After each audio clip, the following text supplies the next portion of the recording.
আসসালামু আলাইকুম। আজ আপনাদের জন্য মাত্র 3 উপকরণের সহজ একটা রেসিপি নিয়ে এসেছি। তৈরি করে দেখাচ্ছি মিষ্টি টোস্ট বিস্কিট। অনেক সময় দেখা যায় আমাদের বাসায় পাউরুটি বেঁচে যায়।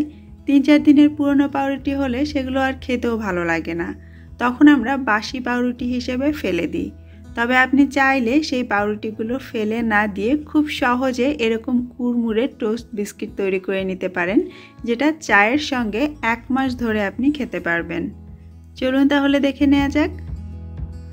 আজকের টোস্ট বিস্কিট বানানোর জন্য আমি এখানে লেফট ওভার ব্রেড ব্যবহার করছি। এটা আমার ঘরে বানানো ব্রেড।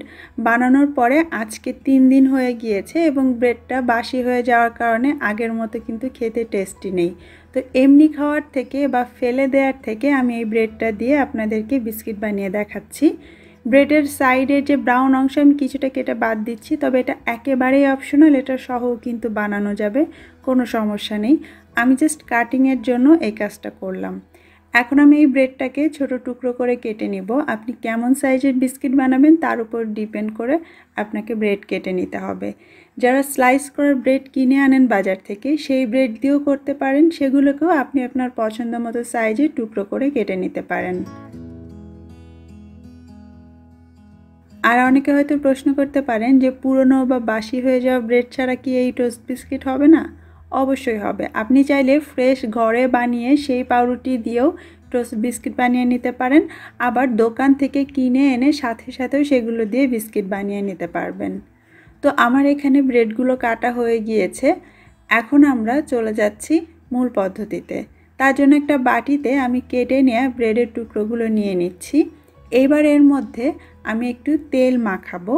তেলের পরিবর্তে আপনি চাইলে বাটারও ব্যবহার করতে পারেন, আবার ঘিও নিতে পারেন। যেটাই নেন একটু মেল্ট করে নেবেন এবং সেটাকে খুব অল্প অল্প করে পারলে ছিটিয়ে বা ছড়িয়ে এইভাবে ব্রেডের উপর দিয়ে দিতে হবে।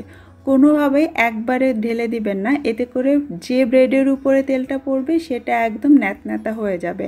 আমাদের উদ্দেশ্য হচ্ছে সমস্ত ব্রেডের টুকরোর গায়ে খুব ভালোভাবে তেলটা একটু মেখে নেওয়া। আর এখানে কিন্তু কোনো পরিমাপ নেই।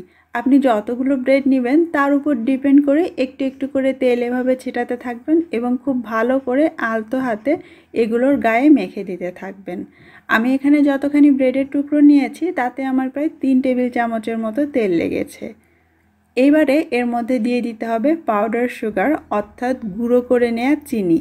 আস্ত দানাদার চিনি দিয়ে কিন্তু হবে না, অবশ্যই গুঁড়ো চিনিটাই এখানে ব্যবহার করতে হবে। হতে পারে সেটা দোকান থেকে কেনা, আর ঘরে যদি না থাকে তাহলে ব্লেন্ডারে জাস্ট চিনিটা একটু গুঁড়ো করে নিলেই হবে। তারপর খুব আলতো হাতে তেলে মাখানো ব্রেডগুলোর গায়ে চিনির গুঁড়োটা মাখিয়ে নিতে হবে।